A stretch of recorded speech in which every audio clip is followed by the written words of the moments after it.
the Silent King.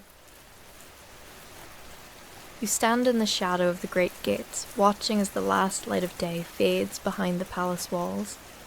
Inside those walls lives a king who has not spoken a single word in 7 years. They call him the Silent King now, though his given name is Aldrich III, and once upon a time, people called him Aldrich the Eloquent. That was before the silence descended like a heavy snow, blanketing everything he was and leaving behind only what he is now. A ruler who commands through gesture alone. A monarch who has turned muteness into a kind of terrible power.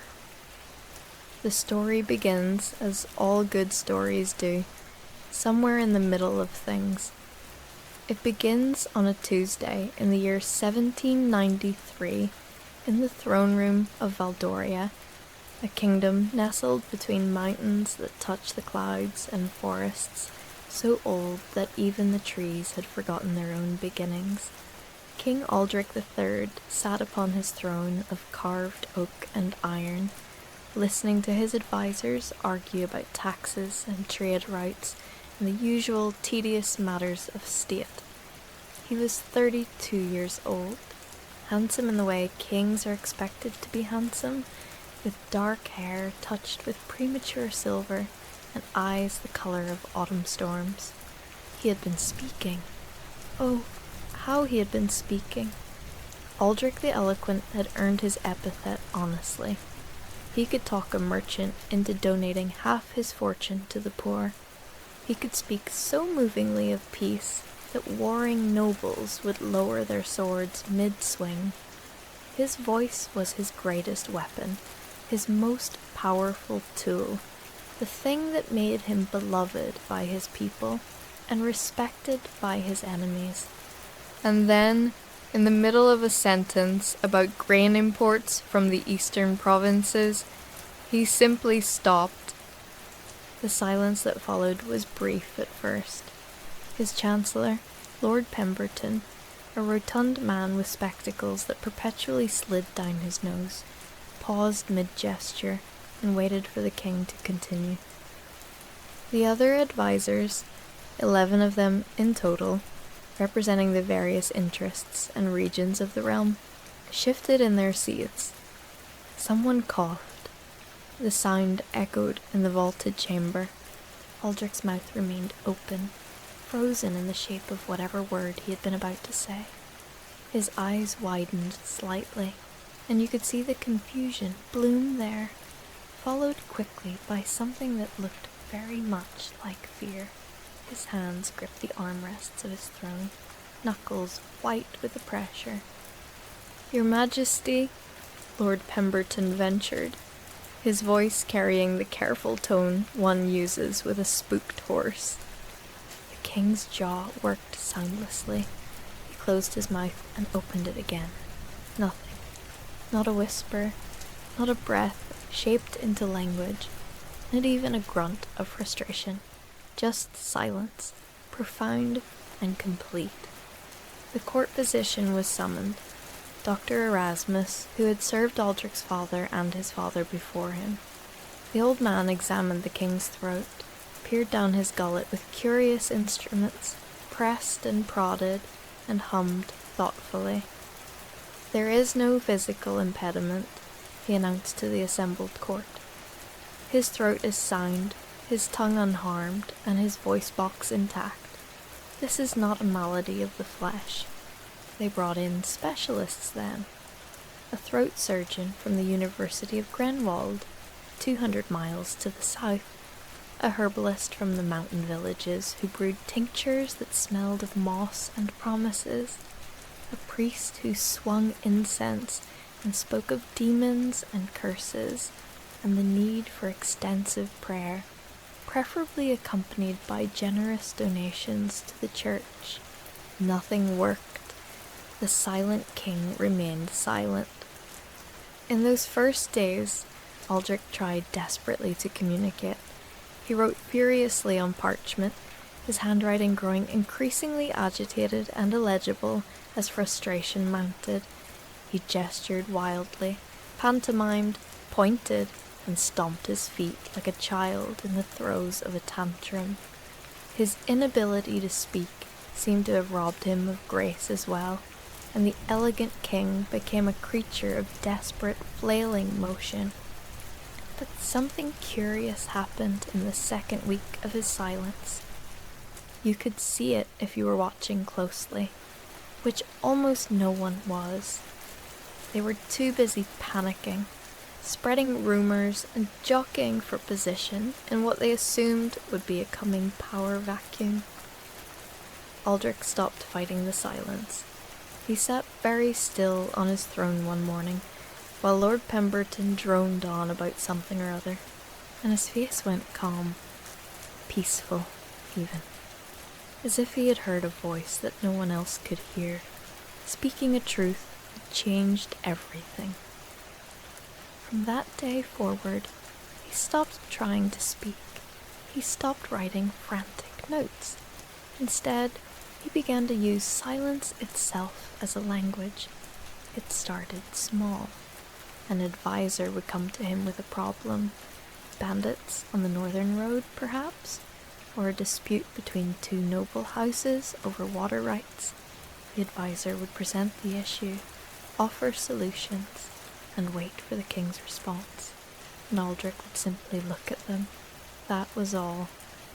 Just look with those storm-grey eyes, and somehow in that gaze the advisor would find their answer. They would shift uncomfortably, reconsider their position, and suddenly see the flaw in their logic, or the selfishness in their proposal.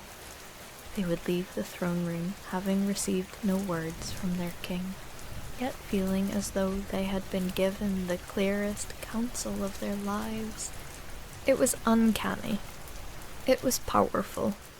And it was, in its own strange way, terrifying. 'Cause silence, you see, is a mirror. When someone speaks to you, you can argue with their words, disagree with their logic, and dismiss their opinions.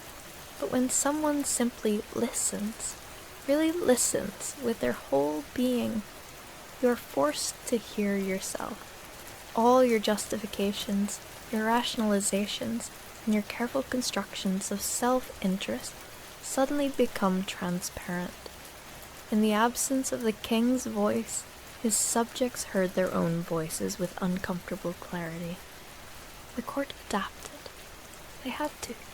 Aldrich was still the king, crowned and anointed, and while some muttered about regency or succession, no one quite dared to make a formal move against him. He had been too beloved, too effective, and his silence had not made him less formidable. If anything, it had made him more so. His method of governance evolved into something like a carefully choreographed dance. He would hold court 3 times a week, sitting motionless on his throne while petitioners approached. He had a set of gestures he used, not frantic anymore, but deliberate and economical. A raised hand meant stop, reconsider. A subtle nod indicated approval. A slow shake of his head expressed rejection. When he touched his heart, it meant the matter required compassion. When he pointed to the window, to the world beyond palace walls, it meant think of the people, not your own interests.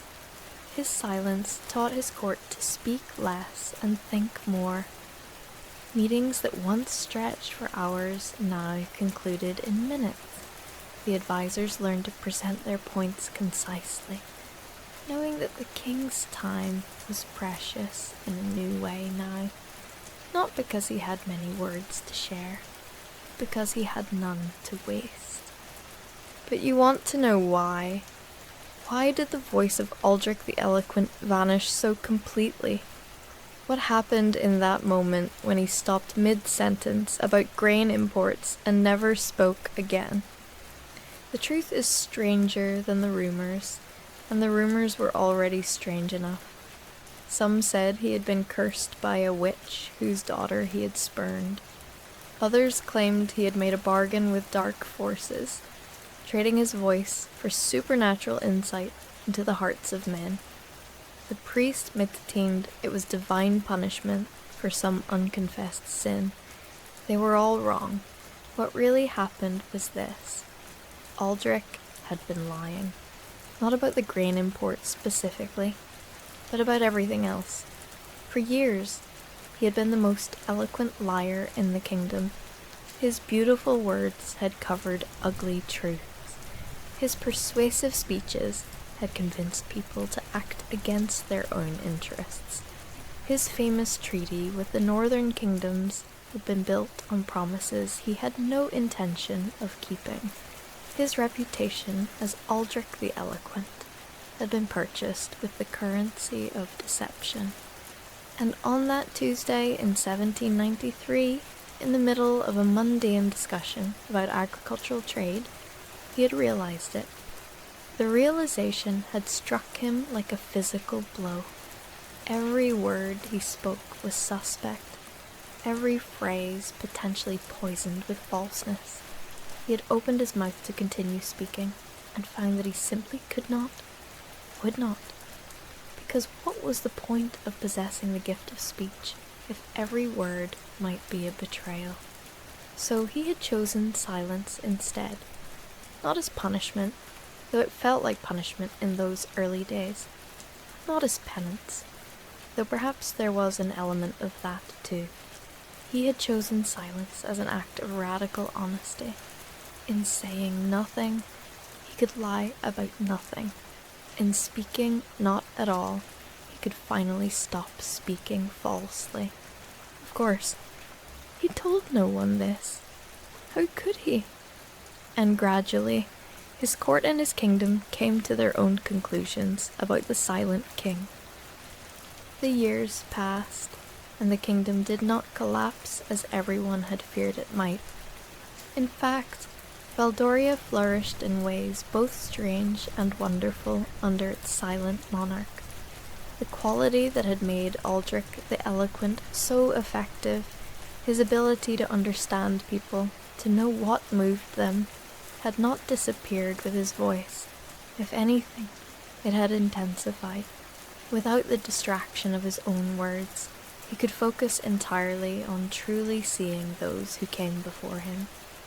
He read the tension in a shoulder, the tremor in a hand, and the carefully hidden fear behind a brave face.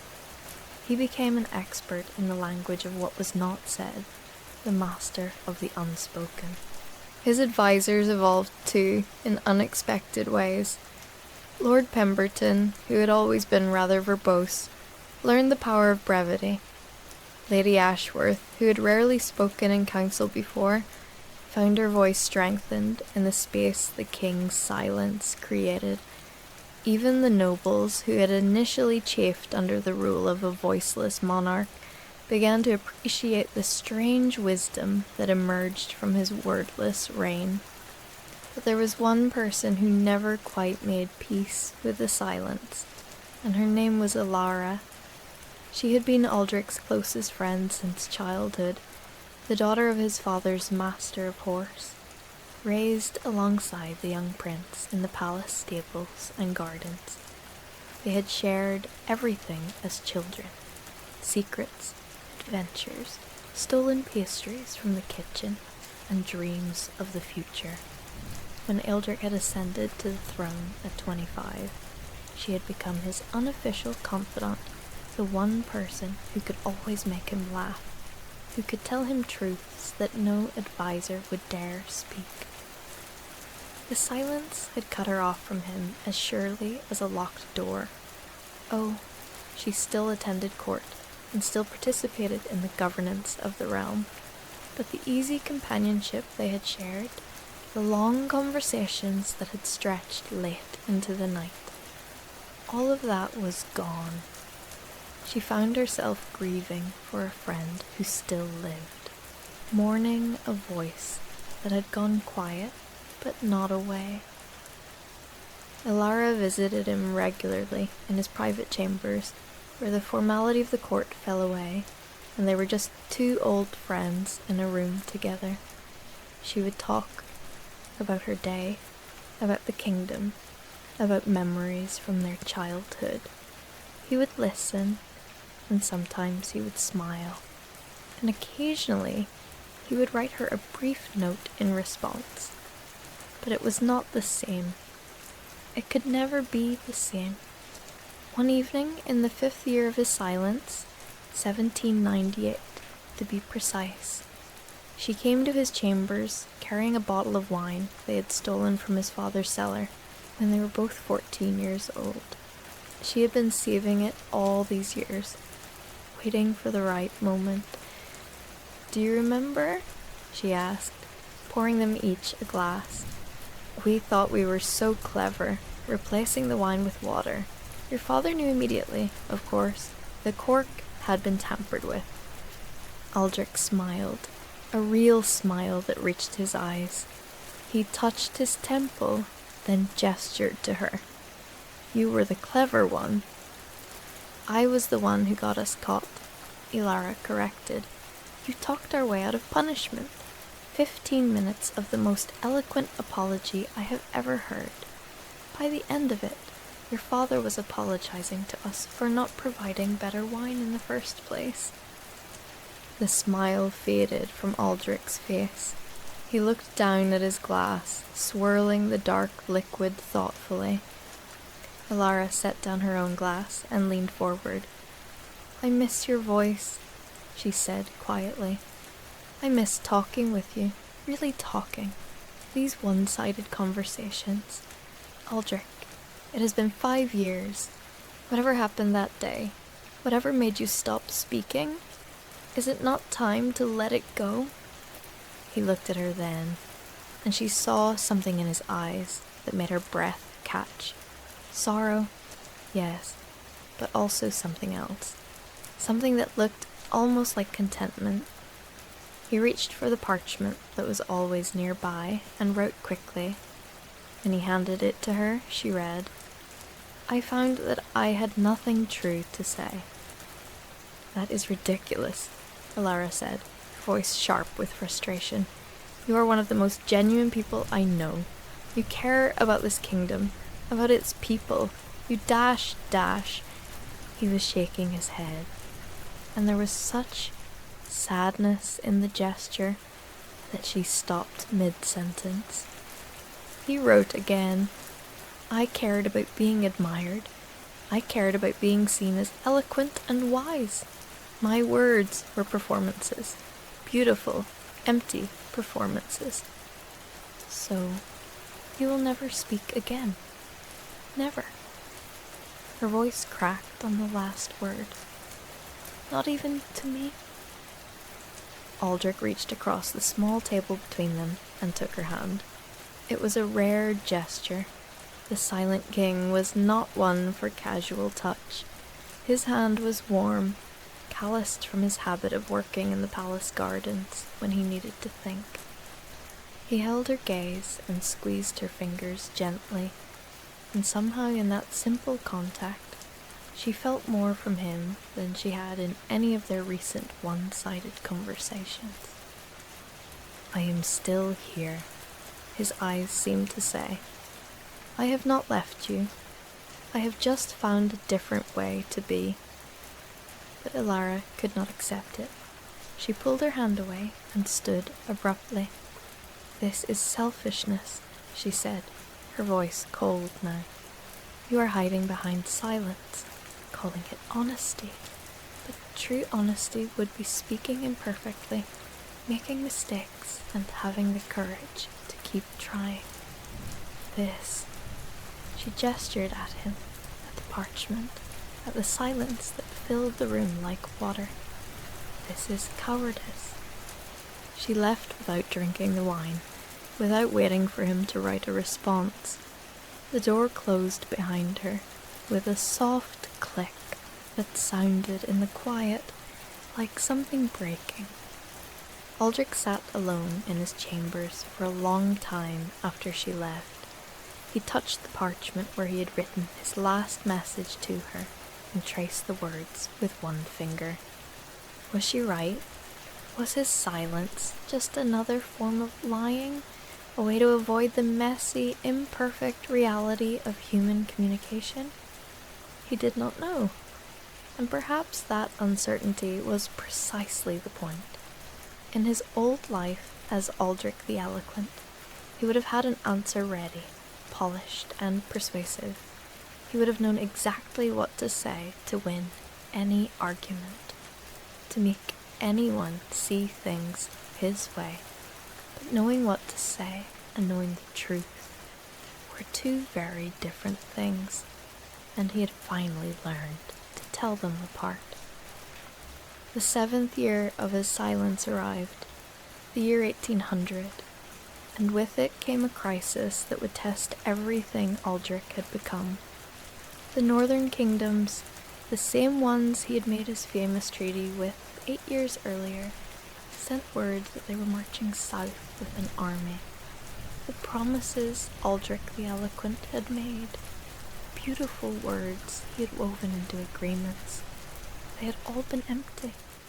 The northern kings had finally realized it, and they were coming to collect what they had been promised, or to take it by force. The court erupted into panic.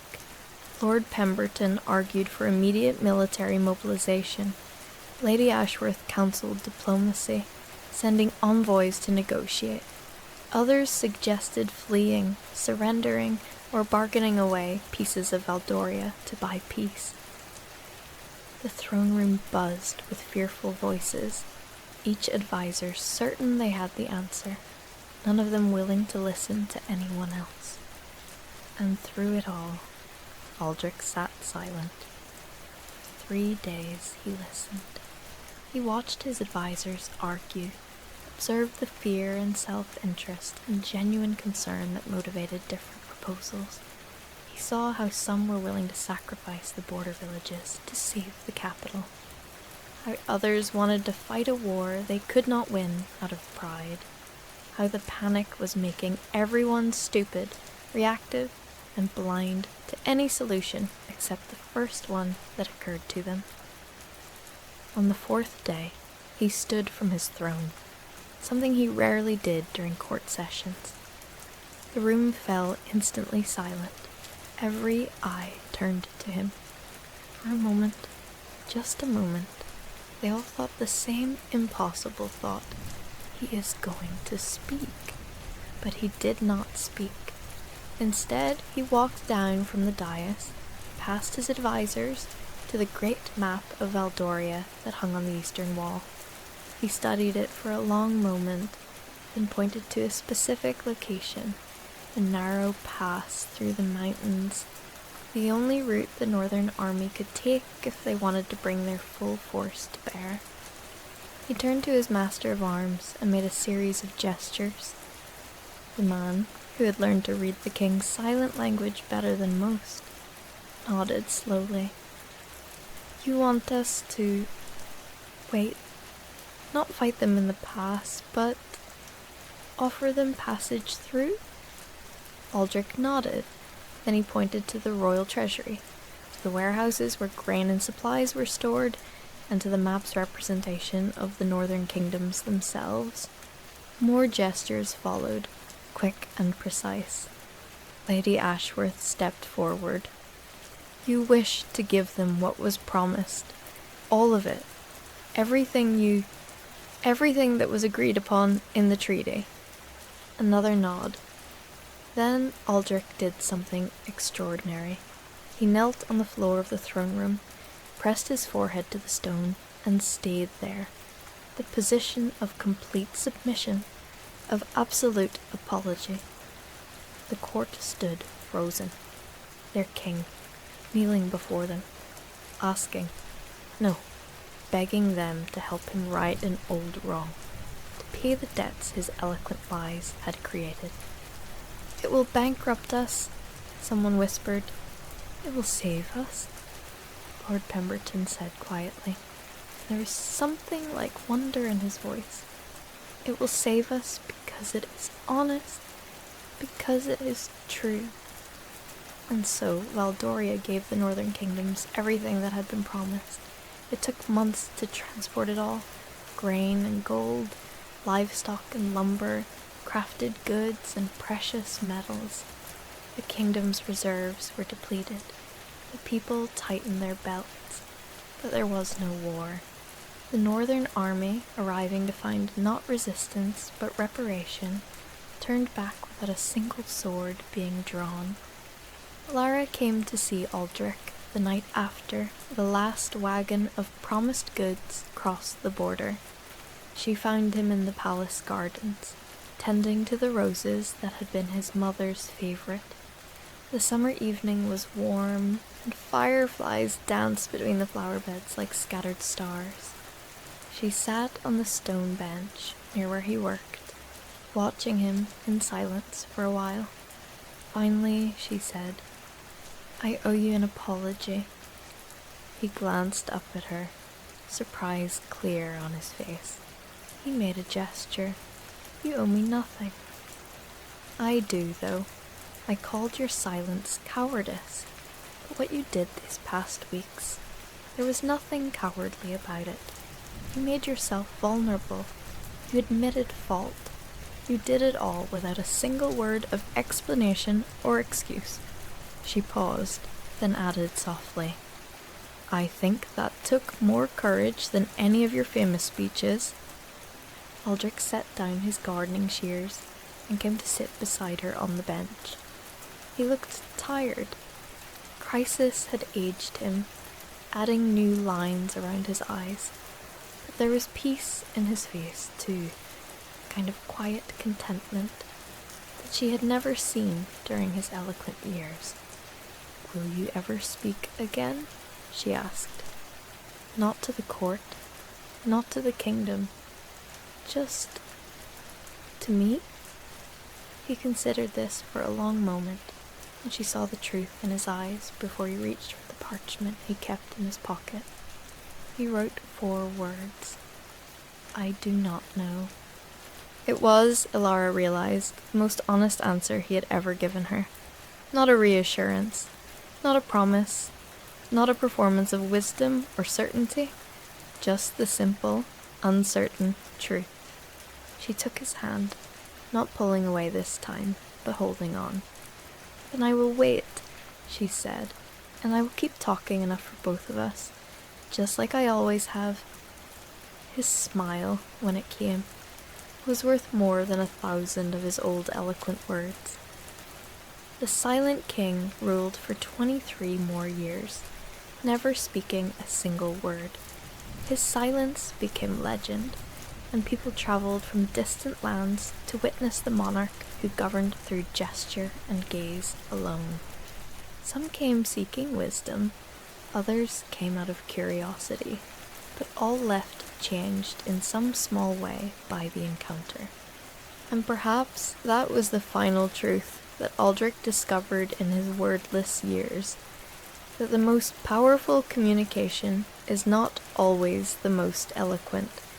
Sometimes the deepest truths are found not in what we say, but in what we choose not to say, in the space between words, in the silence that invites reflection rather than reaction, in the humble admission that we do not always have the answer. The silent king taught his kingdom to listen, truly listen, and in doing so, he finally became the ruler he had always pretended to be, not through beautiful lies, but through the terrible, wonderful honesty of silence, the madness of King George. The morning light filtered through the tall windows of Windsor Castle as King George III paced the length of his private chamber. It was 1788, and the king had ruled Britain for 28 years. Years that had seen the loss of the American colonies, the expansion of empire in India, and the growth of his own family to 15 children. But on this particular November morning, something felt desperately wrong inside his royal head. "The walls are speaking," he muttered to himself, pressing his palms against the cool stone. "Can you hear them? They whisper of treason, His equerry, Colonel Robert Fulk Greville, stood by the doorway with growing concern etched across his weathered face. The king had been acting peculiarly for several weeks now, talking incessantly, racing from subject to subject without pause, his eyes bright with an unsettling fever that seemed to burn from within. "Your Majesty," Greville ventured carefully, "the physicians are waiting to examine you. Dr. Warren and Dr. Baker have travelled from London at the Queen's request." George whirled around, his powdered wig slightly askew. At 50 years old, he remained an imposing figure, despite his moderate height, but today his usual dignified bearing had given way to erratic movement and gestures. "Physicians? I need no physicians. I am perfectly well, better than well. I have never felt more alive, more aware of the intricacies of governance, and the delicate balance of power that keeps this realm from descending into chaos." Words tumbled out in a torrent, barely allowing space for breath between them. This was not the measured, thoughtful monarch that Greville had served for years. This was someone, or something, else entirely.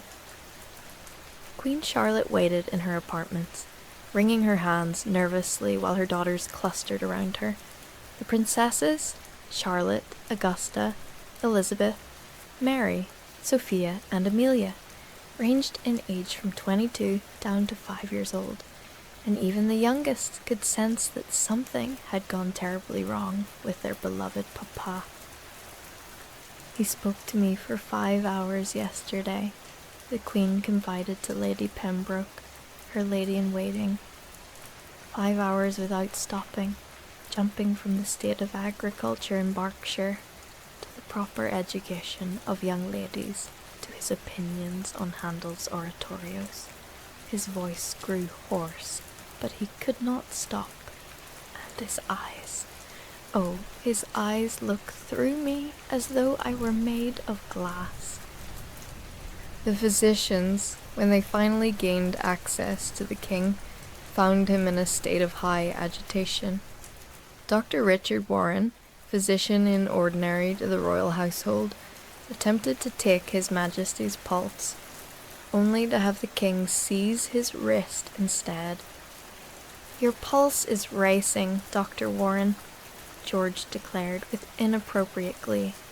"Are you quite well? Perhaps you should be the patient, and I the physician. I have made quite a study of medical matters, you know. The circulation of the blood, the humours, the application of leeches, fascinating subjects all. Dr. Francis Willis would arrive within the week, summoned from his private asylum in Lincolnshire. Willis was a clergyman who had turned to treating mental disorders with what he claimed were modern, enlightened methods. He was 69 years old and carried himself with the authority of both spiritual and medical calling. The Queen had heard he achieved remarkable results with disturbed patients, though his methods were whispered to be quite severe. But before Willis could make his appearance, the king's condition deteriorated further. At a concert in the castle's music room, George suddenly leapt from his seat and embraced one of the violinists, declaring him to be his long-lost son. When the Prince of Wales, the actual eldest son, attempted to intervene, the king pushed him away roughly. "You are not my son," he shouted at the prince. "You conspire with your mother and the ministers to have me declared unfit. I see it all now, the plots, the whispers, the secret meetings." The Prince of Wales, 26 years old and already at odds with his father over debts and lifestyle, stepped back in shock. For all their disagreements, he had never seen his father in such a state. The king's face had turned an alarming shade of purple, and spittle flew from his lips, as he ranted about conspiracies that existed only in his fevered imagination. That night, the king's urine turned blue. The servants who discovered this phenomenon were terrified, certain they were witnessing some form of witchcraft or divine punishment. The discoloration was so vivid, so unnatural, that rumors spread rapidly through the castle's corridors. Dr. Warren examined the chamber pot with bewilderment, having never encountered such a thing in 40 years of medical practice. "It is a sign," one of the chambermaids whispered to another. "The king has been cursed." When Dr. Willis finally arrived at Windsor, he swept into the sick room with the confidence of a general taking command of a battlefield. He was tall and imposing, with iron-grey hair and penetrating eyes that seemed to bore into the souls of those he examined. He believed that madness could be controlled through the assertion of will, his will over that of the patient. "Your Majesty," Willis said, bowing but maintaining steady eye contact, "I am here to restore your reason." The king, who had been relatively calm for the previous hour, bristled at the implication. "My reason requires no restoration. It is as sharp as it has ever been. I can recite the lineages of every crowned head in Europe, calculate the revenues of the kingdom down to the last shilling, and debate points of theology with any bishop in the realm." Willis listened impassively, then gestured to his assistants, his sons, who had joined him in the treatment of mental disorders. "We shall see. Your Majesty will submit to a regimen designed to restore the proper balance of your faculties." What followed was a period of treatment that would later be viewed with horror by more enlightened medical minds. The king was confined to a chair, strapped down when his agitation grew too severe.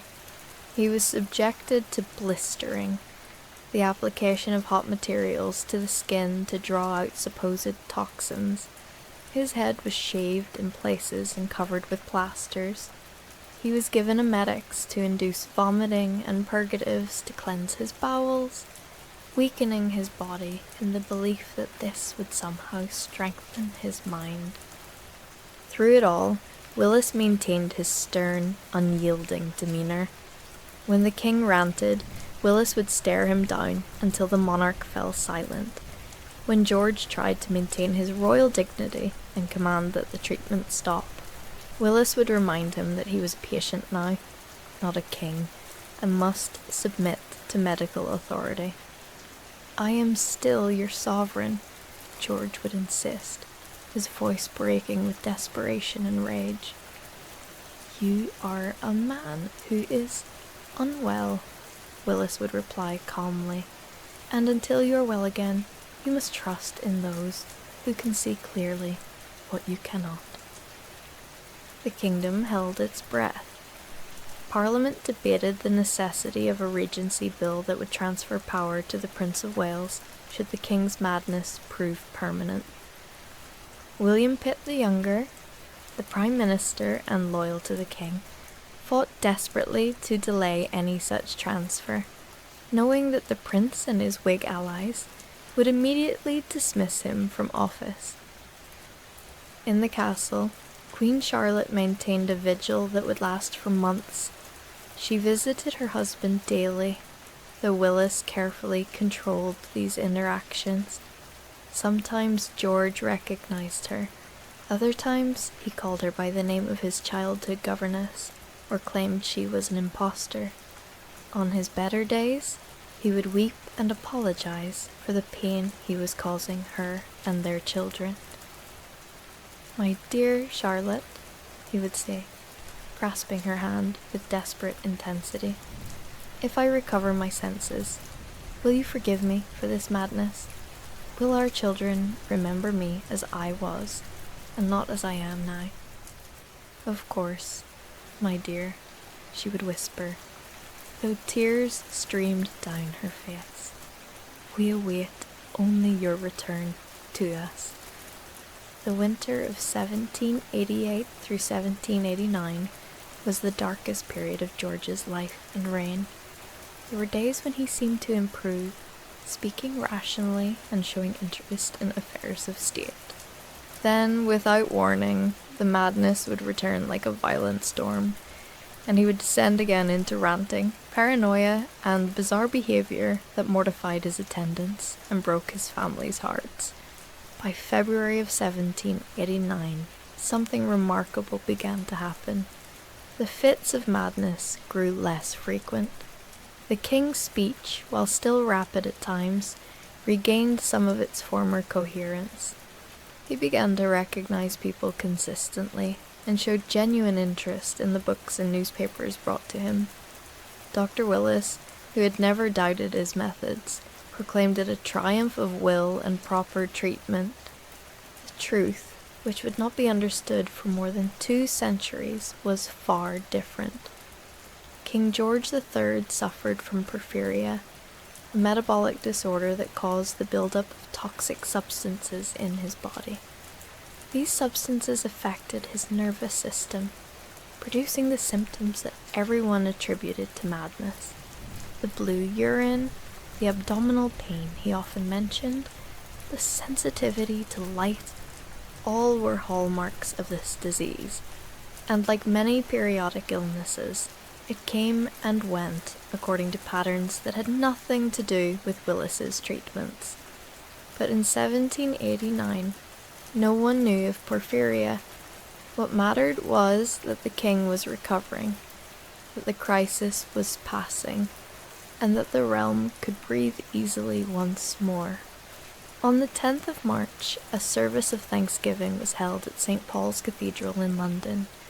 The king, still weak and thin from his ordeal, rode in procession through streets lined with cheering crowds. People wept with joy to see their monarch restored, and church bells rang throughout the city. George himself was overcome with emotion, grateful to have returned from the dark place where his mind had wandered. "I have been to the edge of an abyss," he confided to Pitt during a private meeting shortly after his recovery. "I have looked into madness and felt it looking back at me. If it comes again, and I fear it might, promise me that my family and my kingdom will be protected." Pitt, moved by the king's vulnerability, assured him that all would be well. But both men knew the truth. The illness could return at any time, and when it did, there would be no guarantees. For the next decade, King George lived under a shadow. He was careful, perhaps too careful, about his health and mental state. He avoided excessive stress, maintained regular habits, and watched himself constantly for any sign that the madness might be returning. His family learned to recognize the early warning signs: the rapid speech, the sleeplessness, the grandiose ideas that seemed to come from nowhere. Small episodes occurred in 1801, brief enough that they could be kept relatively private. The king would retreat to Windsor or Kew Palace, his physicians would be summoned, and within weeks he would emerge, shaken but recovered. The public knew something of these lapses, but the full extent was carefully managed. The mad king was dangerous not just to himself, but to the stability of the realm.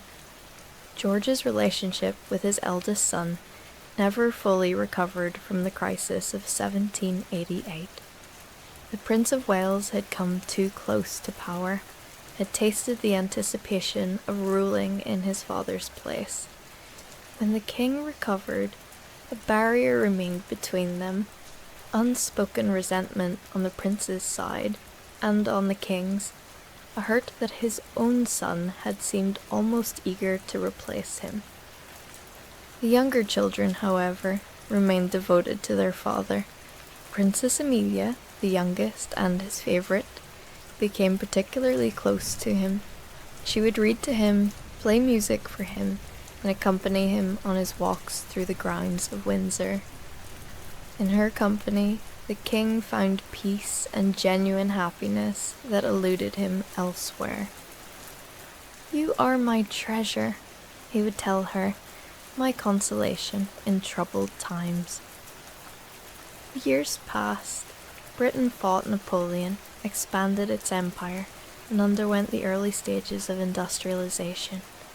Through it all, George tried to be the king his people needed, dutiful, moral, devoted to his duties. But the illness was patient, and it was waiting. In 18010, the death of Princess Amelia at the age of 27 shattered the king's fragile equilibrium.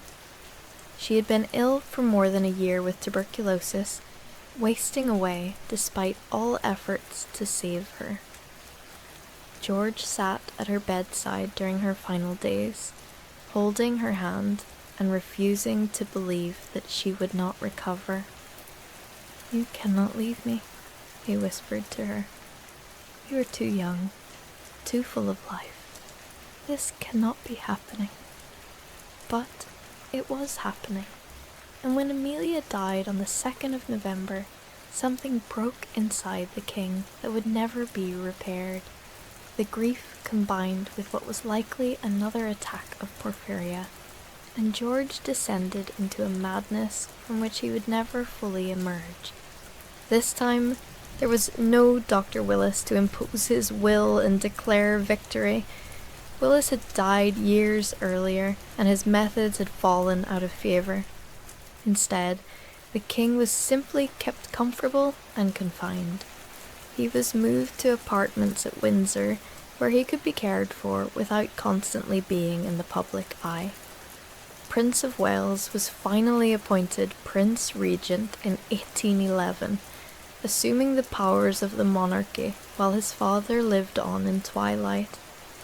George III, who had once ruled the greatest empire on earth, spent his final years in a world increasingly disconnected from reality.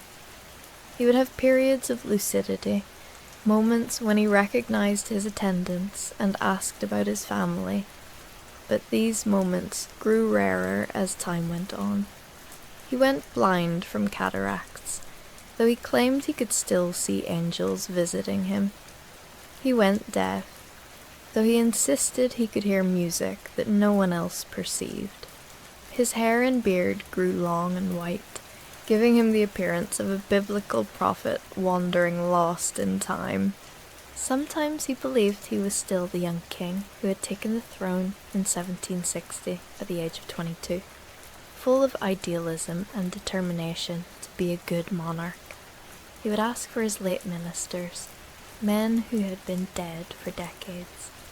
He would speak of the American colonies as though they were still part of his realm, and wonder aloud why his son George was not visiting him more often, not realizing he was referring to his eldest son, long since middle-aged and serving as regent. Other times he seemed to exist outside of time altogether, conversing with people no one else could see and discussing events that had never happened. His attendants learned to simply agree with whatever he said, finding that contradiction only agitated him. "His Majesty is happy in his own world," one of his physicians noted in 1818. "He suffers no distress in his delusions. Perhaps this is a mercy, that his mind has found a peaceful place to rest, while his body continues its slow decline." Queen Charlotte died in 1817, never having fully recovered from the strain of managing her husband's illness, while watching their son rule in his place. George was told of her death, but it is unclear if he understood. He asked for her several times in the following days, then seemed to forget about her entirely. The old king lingered for 3 more years, his body robust, despite the ruin of his mind. He was 78 years old, and had reigned for 59 years, longer than any British monarch before him. His subjects, most of whom had known no other king, waited with a mixture of respect and impatience, for the inevitable end. On the 29th of January, 1820, at 8:30 in the evening, King George III died at Windsor Castle. The long twilight was finally over. His son, who had been Prince Regent for nearly a decade, succeeded him as King George IV. The nation mourned, but it was a complicated grief. They mourned for the young king who had tried so hard to be good, who had loved his family and his duties. They mourned for the tragedy of a brilliant mind lost to illness that no one understood. But they were also relieved that the long, painful coda to his reign had finally concluded, and that perhaps now they could move forward into a new era. History would be kinder to George III than his contemporaries sometimes were. His madness, terrible as it was, could not erase the achievements of his long reign or the genuine decency that had characterized most of his life. He had lost America, but kept his integrity. He had lost his mind, but never his family's love. He had been a man trapped by illness and duty, trying desperately to be the king his nation needed, even when his own body and brain betrayed him. In the end, the madness of King George was not simply the story of a monarch's mental illness. It was the story of how fragile human consciousness could be, how disease showed no respect for crown or title, and how dignity could persist even in the face of devastating loss. It was a reminder that kings were, after all, merely human, subject to the same sufferings and vulnerabilities as the humblest of their subjects, just played out on a much more public stage. The blue urine, the ranting, the confusion, all would eventually be explained by medical science that the 18th century could not have imagined. But the courage of a man trying to maintain his reason while it slipped away, and the devotion of a family watching helplessly as someone they loved disappeared into illness. These needed no scientific explanation. They were simply the eternal human story of love, loss, and the cruel mysteries of the mind. The last king of a forgotten people. The winter wind howled through the abandoned halls of Coranthos, carrying with it the scent of snow and the whisper of endings. King Valus III sat alone in his throne room, a vast chamber that had once echoed with the voices of 500 courtiers, but now held only silence and shadows. The tapestries depicting the glory of his ancestors hung tattered on the walls, their colours faded to ghost-pale blues and greys. He was 47 years old, and he knew with absolute certainty that he would be the last of his line. The kingdom of Coranthos had endured for 8 centuries, carved from the mountains by his ancestor, King Morthon I, in the year 1193. For generations, the people of Coranthos had thrived in their mountain stronghold, protected by peaks that reached 3,000 meters into the sky, and valleys where silver birch forests grew thick as walls. They had numbered nearly 60,000 souls at their height during the reign of King Aldrich V in the 15th century, when the mines had run rich with copper and iron, and merchants from 7 kingdoms had climbed the treacherous passes to trade. But that was before the Great Drought of 1612, which lasted 11 years and turned the mountain streams to dust. It was before the plague of 1647, which took 1/3 of the population in a single terrible summer. It was before the slow, inexorable abandonment that followed, as families packed their belongings onto carts and made the long journey down from the mountains to seek easier lives in the lowland kingdoms. Valus rose from his throne, his joints protesting the cold that had seeped into the stone. He was a tall man, lean from years of meager harvests, with hair that had turned silver before he reached 40. His robes, once purple and trimmed with ermine, were now patched and faded, mended by his own hands, because there were no longer any servants to do such work. He walked to the window, his footsteps echoing in the emptiness, and looked out over his kingdom. Corinthus spread below him in the dying light, a city of 10,000 buildings clinging to the mountainside, and perhaps 200 of them still occupied. Smoke rose from only 17 chimneys that he could count. The great market square, which had once hosted 3,000 traders every week, stood empty, its cobblestones cracked and overgrown with mountain grass. The Temple of the Seven Stars, built in 1321, stood with its doors hanging open, its priests long since departed for more populated lands. He could remember when there had been children playing in those streets. That was 20 years ago, when the population had still numbered in the thousands. Now there were fewer than 300 people left in all of Corinthos, most of them elderly, all of them stubborn. They had chosen to remain, as he had, because this was their home, and they would not abandon it, even as it crumbled around them. A knock came at the door, 3 soft taps that barely disturbed the silence. Phelis turned from the window. "Enter!" he called, his voice rougher than he remembered it being in his youth. The door creaked open, and Mireth stepped inside.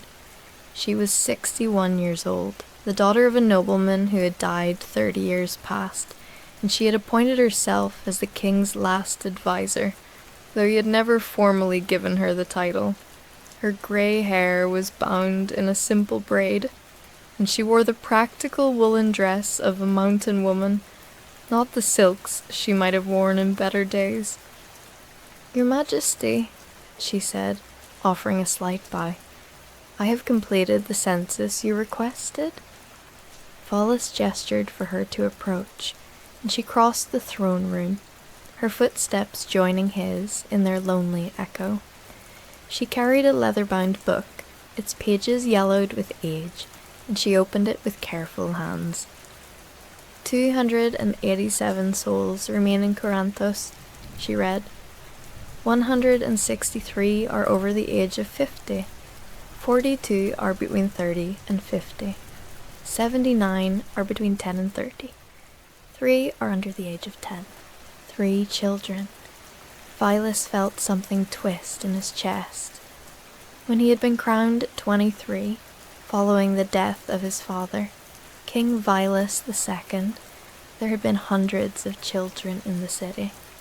He had believed then that he would have heirs, that he would marry and father sons and daughters who would carry on the line. But the young women had left with their families, seeking better prospects in the lowlands, and he had never found love among those who remained. "The winter stores?" he asked. "It's sufficient for perhaps 5 months, if we ration carefully," Mireth replied. The harvest was poor again this year. The terraced fields on the eastern slope produced less than 1/4 of what they did 20 years ago. "The soil is exhausted, Your Majesty." "And the livestock?" 47 goats, 12 sheep, 8 pigs, and perhaps 24 chickens scattered among the household. Not enough to sustain us through another hard winter, should spring fail to come. Vilas nodded slowly. He had known all of this, of course, but hearing it spoken aloud gave it a weight that mere knowledge could not. "Thank you, Mireth. You may go." She hesitated at the door. "Your Majesty, there is one other matter. A delegation arrived this afternoon from Valderam. They wish to speak with you." Valderam. The name stirred memories of childhood lessons, of maps spread across tables showing the kingdoms of the lowlands. Valderum was one of the largest, with a population that numbered over 400,000, with cities of 50,000 souls or more. Its king, Theodoric IX, ruled from a palace that was said to have 1,000 rooms. "What do they want?" Vilas asked, though he suspected he already knew. "They did not say, Your Majesty, but their leader, a man named Lord Casimir, carries the seal of King Theodoric. I believe it is a formal embassy." "Send them to me in the morning," Valis said. "Let them rest tonight in whatever accommodations we can provide." After Mirith departed, Vilas remained at the window, watching as darkness fell over Coranthos. The stars emerged, brilliant and cold, the same stars his ancestors had watched for 800 years. He thought of King Morthon I, who had built this kingdom from nothing, who had carved terraces into the mountainside and raised walls of stone that had stood for centuries. He thought of all the kings who had come after, 43 of them across 26 generations, each one believing that their kingdom would endure forever. He was the 44th, and he would be the last. Morning came grey and cold, with clouds hanging low over the peaks like shrouds. Vilas dressed in his finest remaining robes, a deep blue velvet that had belonged to his grandfather, King Aldrich VII. The gold thread that had once decorated the hem had been picked away years ago, and sold to buy grain during a particularly harsh winter, but the robe still retained some measure of dignity. He placed the crown of Coranthos on his head, a simple circlet of silver set with 7 small sapphires, one for each of the original clans that had founded the kingdom. The throne room had been prepared as best as could be managed. Mirith and 3 others, the last of what had once been a royal household of 150 servants, had swept the floors and lit braziers to drive away some of the chill. The tapestries had been straightened, though nothing could hide their threadbare condition. It would have to be enough. Lord Casimir arrived precisely at the 9th hour, announced by a knock at the great doors. He entered with 2 companions, all 3 dressed in the rich clothing of Valdorum nobility, their cloaks lined with fur, their boots barely touched by the mud of the mountain paths. Casimir himself was perhaps 40 years old, with a neat beard and shrewd eyes that took in every detail of the decaying throne room. "Your Majesty," Casimir said, offering a bow that was correct but minimal, "I bring greetings from King Theodoric IX of Valderum, Lord of the 7 Rivers, protector of the eastern marches." Valis inclined his head. "You are welcome in Coranthos, Lord Casimir. Please, speak your purpose." Casimir stepped forward, producing a scroll sealed with red wax. "King Theodoric has asked me to present you with a proposal, Your Majesty, a solution to the difficulties that have befallen your kingdom." "And what solution would that be?" "Annexation," Casimir said simply. "Coranthos would become a province of Valdorum. Your people would receive protection, supplies, and the full support of our kingdom. The lands of Coranthos would be integrated into our holdings, and your subjects would become citizens of Valdorum, with all the rights and privileges that entails." Valis felt his hands tighten on the arms of his throne. He had expected this, yet hearing it spoken aloud still struck like a blow. And what of the crown of Coranthos? What of our independence, maintained for 8 centuries? "King Theodoric is a generous man," Casimir continued, his voice smooth as oil. "He understands the pride of ancient lineages. He would grant you a manor in the lowlands, a pension of 3,000 gold marks per year, and a position as an advisor to the royal court. He would live in comfort for the remainder of your days, your majesty." "As a pensioner," Valus said quietly, "as a former king of a forgotten kingdom, kept like a curiosity at court." Casimir had the grace to look slightly uncomfortable. "The alternative, your majesty, is to watch your kingdom die. In 5 years, perhaps 10 at most, there will be no one left in these mountains. Coranthos will become a ruin, a place for shepherds to shelter their flocks from storms. Your 800 years of history will fade to legend, and then to nothing at all." The truth of it burned. Vilas looked past Casimir to the empty spaces of his throne room, to the places where courtiers had once stood. He thought of the census. 287 people, most of them old, only 3 children among them. He thought of the exhausted soil, the depleted mines, the slow, inevitable slide toward emptiness. "How long do I have to consider this proposal?" he asked. "King Theodoric would appreciate an answer within 30 days, Casimir replied. "I and my companions will remain in Coranthos during that time, should you have questions or wish to discuss terms." After the delegation departed, Vilas walked through his city. He descended the 700 steps from the palace to the lower terraces, passing houses that stood empty and dark. Here and there he saw faces at windows, old men and women who had been born in Coranthos and would die here, regardless of what he decided. They watched him with eyes that held no judgment, only a sad understanding. He found himself at the Temple of the 7 Stars, its doors still hanging open as they had for years. Inside, the air was cold and smelled of stone and age.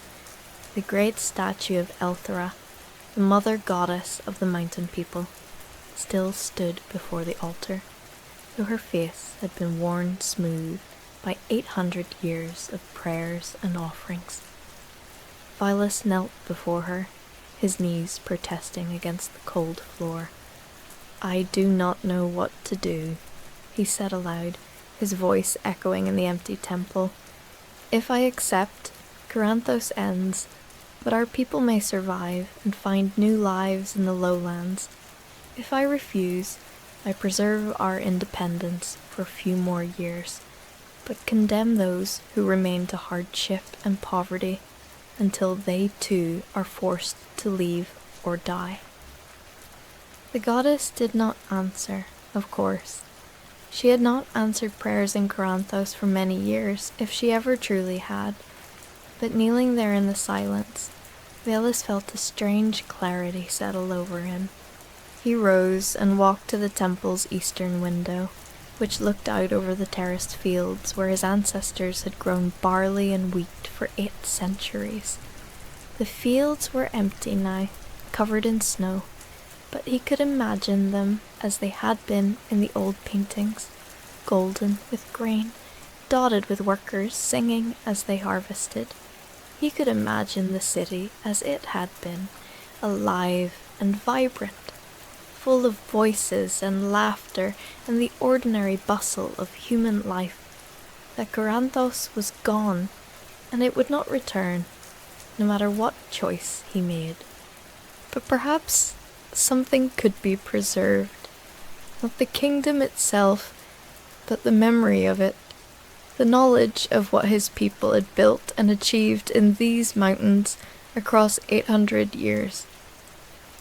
Vilas turned from the window and walked back through the city, his mind working. By the time he reached the palace, he knew what he would do. He found Mirith in the library, one of the few rooms still kept warm, where she was carefully copying records into new books before the old ones crumbled entirely to dust. "Mirith," he said, "I need you to gather everyone, every soul remaining in Coranthos. Tell them I will address them 3 days from now in the market square at midday. She looked up from her work, surprise evident on her face. "Everyone, Your Majesty." "Yes, all 287 of us. It is time we made a decision together about the future of our kingdom."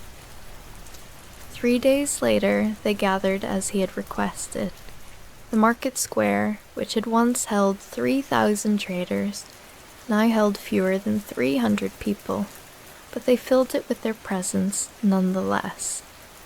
Old men leaning on canes, women wrapped in shawls against the cold, a handful of younger people who had chosen to stay despite everything, and 3 children who watched with solemn eyes. Violus stood on the steps of the old merchant hall and looked at his people, the last remnant of a kingdom that had endured for 800 years. He did not wear his crown. He had left it in the palace, on the throne where it had rested for so many generations. "My people," he began, his voice carrying across the square, "you know why I have called you here. The kingdom of Valdorum has offered us annexation. They offer safety, supplies, and new lives in the lowlands. They offer us an end to our struggles and our slow fading." He paused, letting the words settle. "I cannot make this decision alone. Coranthos belongs to all of us, to every person who has chosen to remain when others left, to every soul who loves these mountains despite their harshness. So I ask you now, what shall we do? Shall we accept Valdorum's offer and end our kingdom, or shall we refuse and continue as we are for as long as we are able?" For a long moment no one spoke. Then an old man named Theron, who had been a blacksmith for 68 years, stepped forward. "Your Majesty," he said, his voice cracking with age, "I was born in Coranthos. My father was born here, and his father before him, going back 10 generations. But I am 83 years old, and I have no children, no grandchildren to carry on after me. What use is preserving a kingdom if there's no one to inherit it?" A woman named Yasmin, one of the few of middle years who remained, spoke next. "I stayed because this is my home, but my daughter deserves a chance at a real life, at a future with more than scraping by in empty halls. If accepting Valdorum's offer gives her that chance, then I say we should take it." One by one others spoke. Some argued for accepting, others for refusing, but as Valus listened, he heard a common thread in their words. They were tired.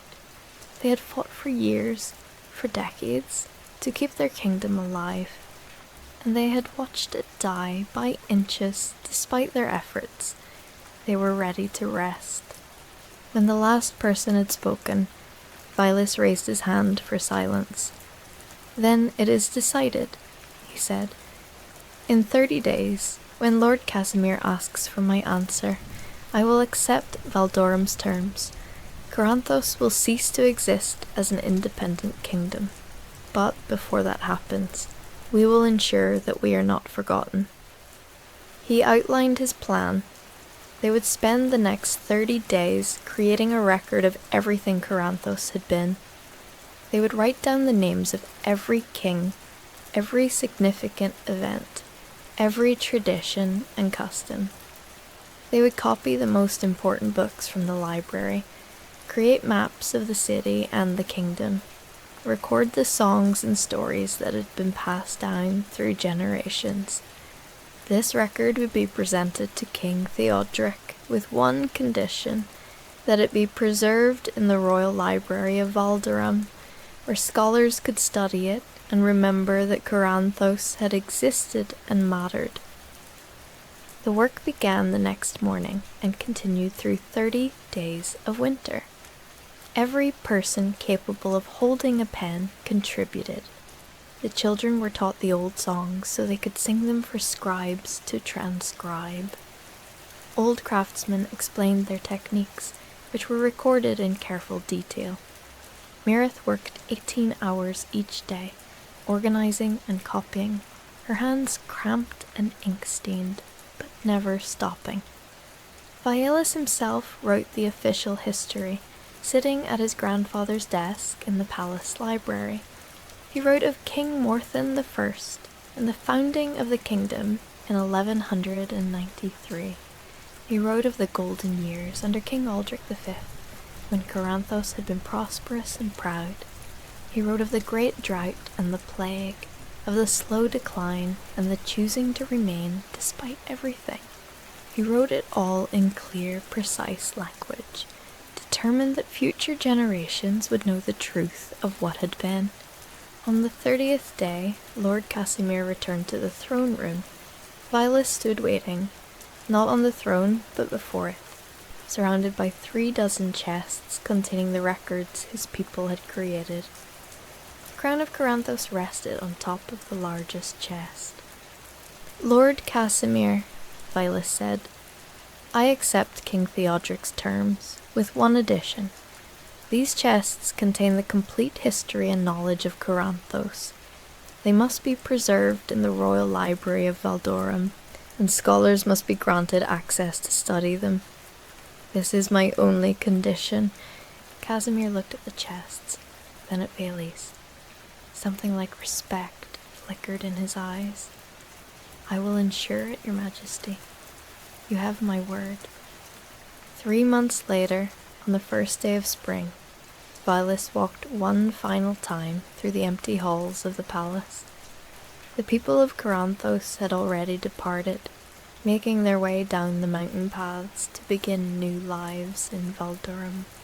He was the last, as was fitting, the last king of a forgotten people, closing the doors on 800 years of history. He did not look back as he descended the 700 steps for the final time. The kingdom of Caranthos would fade into memory, but it would not be forgotten entirely. Somewhere in the great library of Valdorum, scholars would read about the Mountain Kingdom and know that it had mattered, that it had existed, that for 8 centuries a people had carved out a life in the harsh peaks and called it home. And that would have to be enough. The king and the infinite library. King Aldrich III had ruled the kingdom of Valmir for 27 years when he first heard whispers of the infinite library. The rumors came from a merchant who travelled from lands beyond the eastern mountains, speaking of a place where every book ever written, and every book that could ever be written, existed in endless corridors of knowledge. The merchant claimed it appeared only to those who sought answers they could find nowhere else. Aldrich had everything a king could want: a prosperous realm, loyal subjects, 3 healthy children, and a wife who still made him laugh after 31 years of marriage. Yet something gnawed at him during sleepless nights in his 54th year of life. He'd spent decades making decisions that affected thousands of lives, and lately he'd begun to wonder, had he made the right choices? The execution he'd ordered in the year 1473, the treaty he'd refused in 1480, the war he'd waged when he was only 29 years old. "You can't undo the past, my love," Queen Isadora told him one evening, as they walked through the palace gardens. The roses were blooming late that year, their red petals catching the golden light of the setting sun. "I know," Aldrich replied, pausing by the fountain where they'd first kissed 4 decades earlier. "But I wonder if I could at least understand it better. Understand whether another path might have led to less suffering." 3 nights later, unable to sleep, Aldrich rose from his bed and dressed in simple traveling clothes. He left a note for Isadora. She'd be furious, but she'd understand, and slipped out through a servant's passage he'd discovered as a boy of 12. The palace had been built in the year 1328, and its secret corridors had witnessed the comings and goings of 6 generations of monarchs. The merchant had said the library appeared in places of transition, where one thing ended and another began. Aldrich rode his horse to the border of his kingdom, where Valmir met the unclaimed wildlands. Dawn was still 2 hours away, and the darkness seemed absolute beneath the canopy of ancient oaks. He dismounted and walked forward, leading his horse by the reins. The boundary marker, a stone pillar erected 700 years ago, rose from the earth like a finger pointing at the stars. Aldrich had been here only once before, as a young prince of 17, testing his courage against the unknown. "I seek the infinite library," he said aloud, feeling foolish. "I have questions that need answering." The forest remained silent. Minutes passed. His horse nickeled nervously, ears swiveling toward sounds Aldrich couldn't hear. Then, gradually, he noticed something impossible.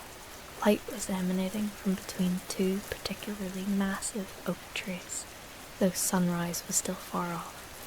The light was warm and golden, like candlelight multiplied by 10,000 flames. Aldrich tied his horse to a low branch and approached the light. As he stepped between the oaks, the forest disappeared. He stood instead in an entrance hall so vast that its ceiling vanished into shadow high above. Shelves stretched in every direction, each one filled with books of every size and color imaginable. The air smelled of old paper, leather bindings, and something else, something like possibility itself. "Welcome, King Aldrich III of Valmir," a voice said. Aldrich spun around to find a figure standing beside him. Or rather, what appeared to be a figure. It shifted constantly, sometimes appearing as a wizened old woman, sometimes as a young man, sometimes as something neither human nor quite anything else. "I am the keeper. You may ask the library one question." "Only one?" Aldrich's heart sank. He had so many questions. "The library is infinite," the keeper said, "but mortal minds are not. One question is all you can carry back with you. Choose wisely." Aldrich thought of all the decisions that haunted him. The rebellious lord he'd executed when he was 26. The famine during the harsh winter of 1468, when he'd had to choose which provinces received aid first.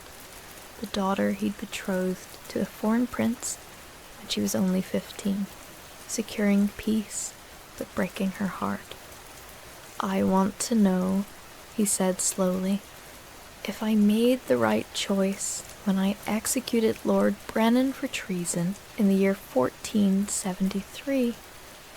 The keeper's form solidified into something almost human, an old librarian with spectacles perched on a long nose. "Follow me." They walked through corridors of books that seemed to reshape themselves as they passed. Aldrich glimpsed titles in languages he recognized, and dozens he didn't. Some books were massive tomes that would require 3 men to lift. Others were tiny volumes no larger than his thumb. Some glowed with inner light. Others seemed to absorb the illumination around them, leaving pools of shadow on their shelves. After what felt like both moments and hours, the keeper stopped before a shelf and pulled out a leather-bound volume of moderate size. The cover bore no title, only a date embossed in gold, 1473. "This book contains the story of what happened," the keeper said, "and what would have happened had you chosen differently." Aldrich opened the book with trembling hands. The pages were crisp and clean, the text written in elegant script, that seemed to rearrange itself into his native language as he looked at it. He began to read. Lord Brennan had indeed plotted against him. That much was true.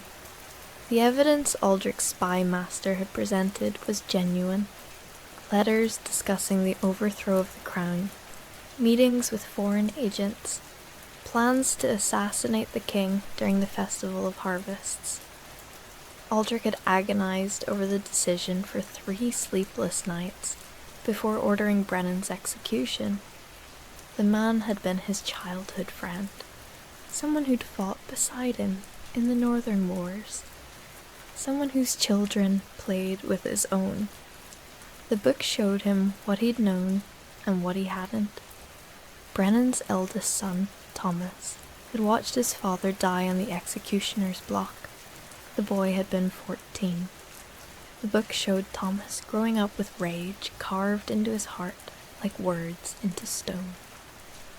At 21, Thomas led a small rebellion that killed 47 soldiers before being crushed. At 23, he was captured and executed, just as his father had been. But there was more. Brennan's younger children were absorbed into other noble families, raised with the stain of their father's treason marking them forever. His daughter, Catherine, became a skilled healer, saving countless lives during the plague of 1491. But she never married, never allowed herself happiness, carrying guilt for a crime she hadn't committed. Aldrich's hands shook as he turned the pages. Then he reached the section titled The Alternate. In this version, Aldrich had exiled Lord Brennan instead of executing him. The traitor was sent across the Eastern Sea with enough gold to live modestly, but forbidden from ever returning to Valmere. Thomas grew up bitter, but not consumed by vengeance. He became a merchant in the distant city of Calspar, married a weaver's daughter, had 4 children. Catherine married a carpenter and lived a quiet, happy life, her healing skills unknown to history. But the alternate history showed other changes too. Without Brennan's execution as an example, 3 other lords grew bolder in their treasonous ambitions. A coup attempt came in 1479, resulting in a civil war that killed thousands. The kingdom was fractured for 7 years. Famine spread as farms were burned and trade routes destroyed. Aldrich's own son Edmund was killed in battle at age 19. The version where Aldrich showed mercy to one man led to catastrophe for many. The version where he ordered an execution, despite the personal pain, despite losing a friend, maintained peace and stability for decades. But Thomas, Aldrich whispered, that boy, made his own choices, the keeper said gently. His pain was real, shaped by your decision. But pain exists in all timelines, Your Majesty. The question isn't whether suffering exists. It always does. The question is whether the choices you made minimized unnecessary harm while upholding necessary principles. Aldrich closed the book, and immediately its contents began to fade from his mind like morning mist, leaving only impressions and feelings. He could no longer recall the specific details, but he remembered the essence. His decision had been terrible and tragic, and also necessary. There had been no good choice, only the least destructive one. This is what you came to learn? The keeper asked. I don't know, Aldrich admitted. His chest felt both heavier and lighter somehow. I thought I wanted certainty. I wanted to know I'd done the right thing. But there was no right thing, was there? Just the choice I made with the information I had, trying my best. Kings rarely have the luxury of good options, the keeper agreed. Only consequential ones. They walked back through the corridors of infinite books. Aldrich glimpsed countless other volumes he longed to read, books about his other decisions, surely, but also books about everything else imaginable. Aldrich paused before a shelf where a slim volume caught his eye. The cover was deep blue, like the ocean on a clear day, and it bore a title in silver letters: The King Who Read Too Much. He reached for it, but the keeper's hand, suddenly solid and surprisingly strong, caught his wrist. "Your question has been answered," the keeper said. "Each visitor is permitted only one question. To read more would be to exceed the capacity of your mortal mind to hold knowledge without being destroyed by it." "But there's so much I want to know," Aldrich protested, even as he lowered his hand. "The treaty with Castor refused in 1480. Was that the right choice? The religious reforms I implemented when I was 33, the tax on grain I levied during—" "Stop," the keeper interrupted, and though the voice wasn't loud, it carried the weight of avalanches and tidal waves. "Do you truly want to know all of this? To see every path not taken, every consequence of every choice? To carry the weight of infinite might-have-beens?" Aldrich opened his mouth to say yes, then slowly closed it. He thought about the book he'd just read, how even now its specific details were fading, leaving only impressions. The human mind wasn't built to hold perfect knowledge of even one decision's full ramifications, let alone dozens or hundreds. "There was a king once," the keeper said, and they resumed walking toward the entrance hall. "Who came to this library 500 years ago.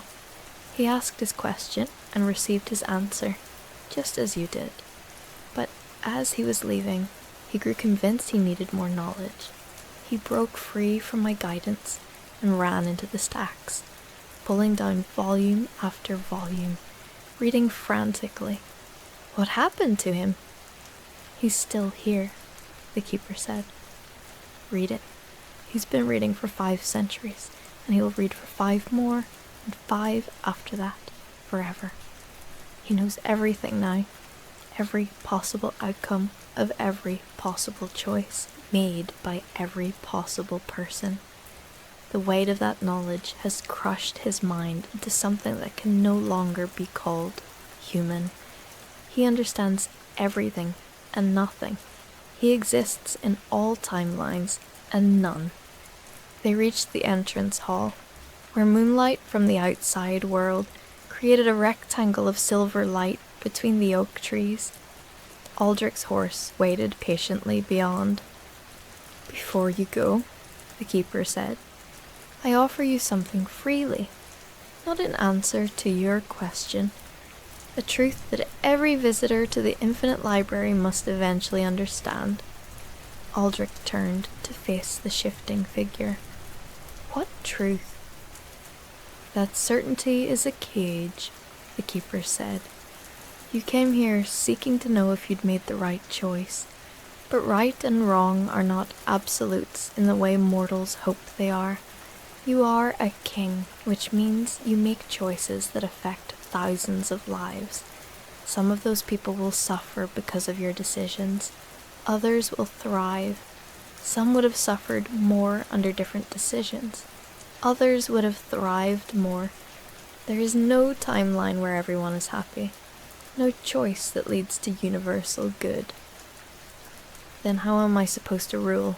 Aldrich asked, feeling suddenly very young despite his 54 years. "How do I make these impossible choices?" "The way you've been doing," the keeper replied, "with the information available to you, with careful thought, with advisors you trust, with principles you hold dear, and then, having made your choice, you live with it. You accept that you are fallible, that you cannot know everything, that you will sometimes be wrong, and you continue forward, doing your best." That doesn't feel like enough, Aldrich said quietly. It never does, the keeper agreed, but it's all any mortal can do. Even kings, especially kings. Aldrich looked back into the vast library one last time.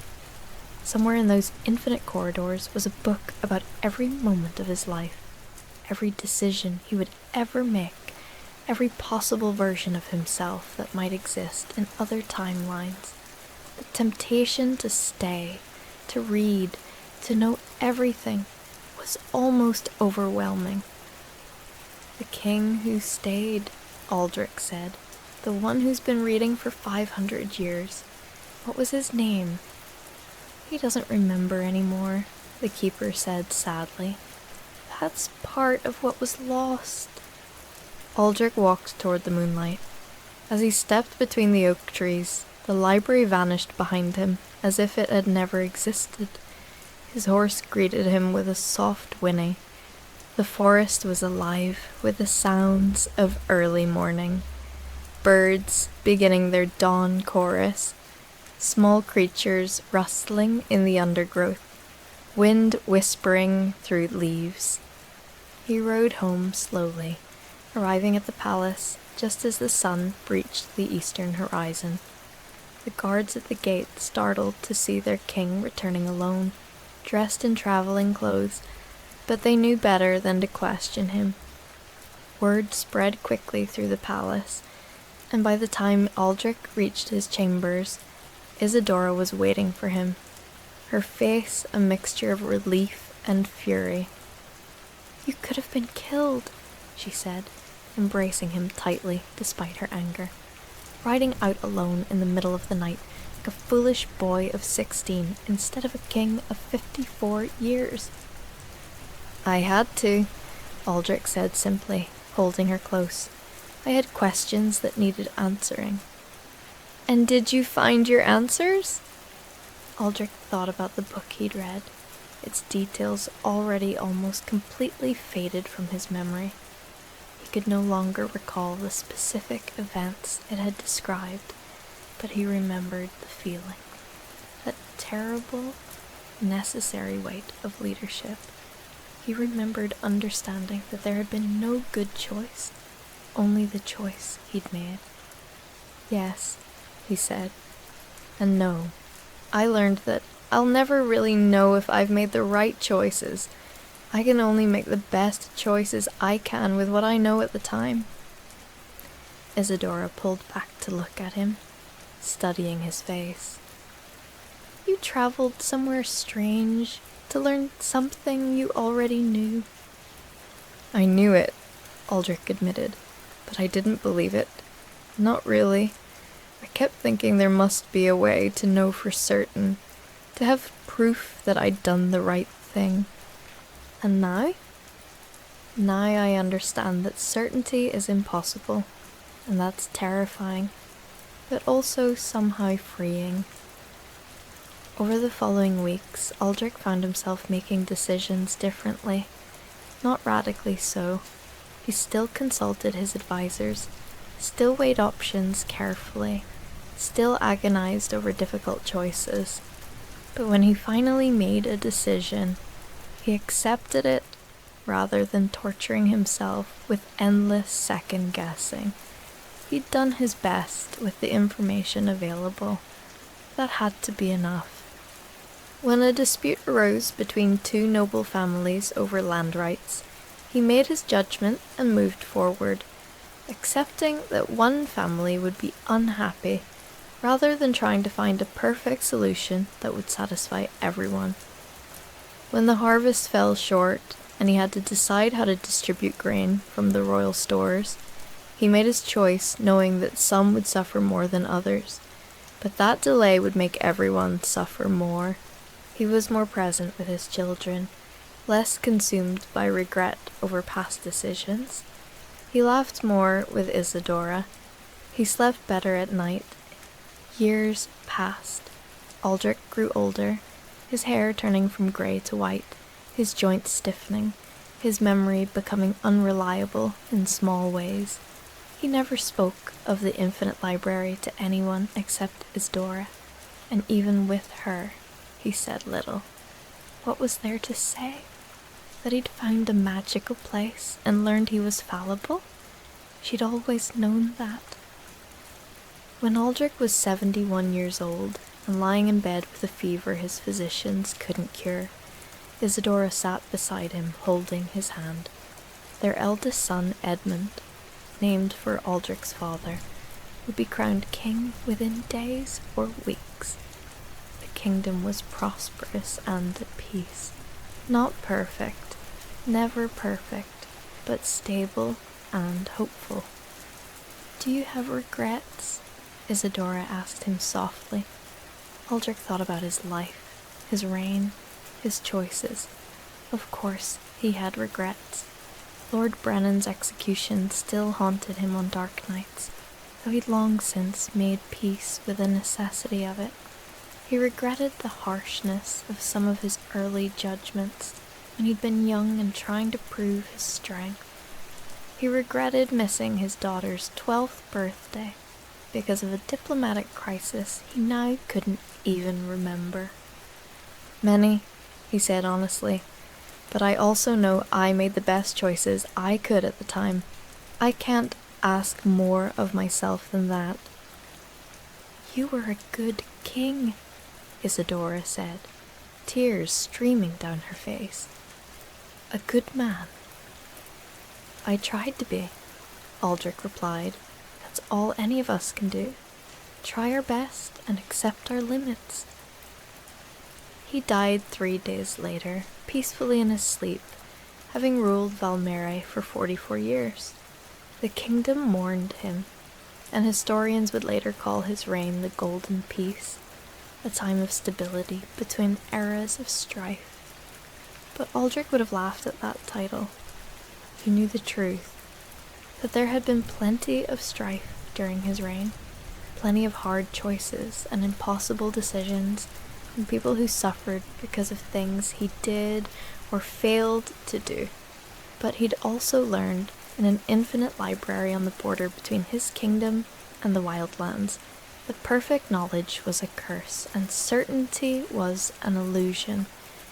He'd learned to make peace with his own fallibility, to accept that leadership meant carrying the weight of consequential choices without ever being certain they were right. And somehow, paradoxically, that acceptance had made him a better king than the desperate quest for certainty ever could have. In the infinite library, a new book appeared on a shelf in a distant corridor. Its cover was simple leather, its title embossed in gold: King Aldrich III of Valmere.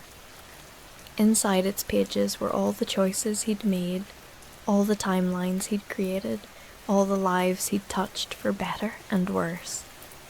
The keeper, in one of its infinite forms, shelved the book carefully among countless others, the stories of kings and peasants, heroes and villains, all the souls who'd ever lived or would ever live. And in a clearing between 2 ancient oaks, where a stone marker had stood for over 700 years, the boundary between kingdoms remained unchanged. Occasionally, a traveler would pause there and sense something, a whisper of possibility, a hint of light that shouldn't exist, a feeling that if they spoke their deepest question aloud, someone might answer. But most people simply passed through without noticing, continuing their journeys, making their choices, living their lives without certainty but with hope, which had always been enough.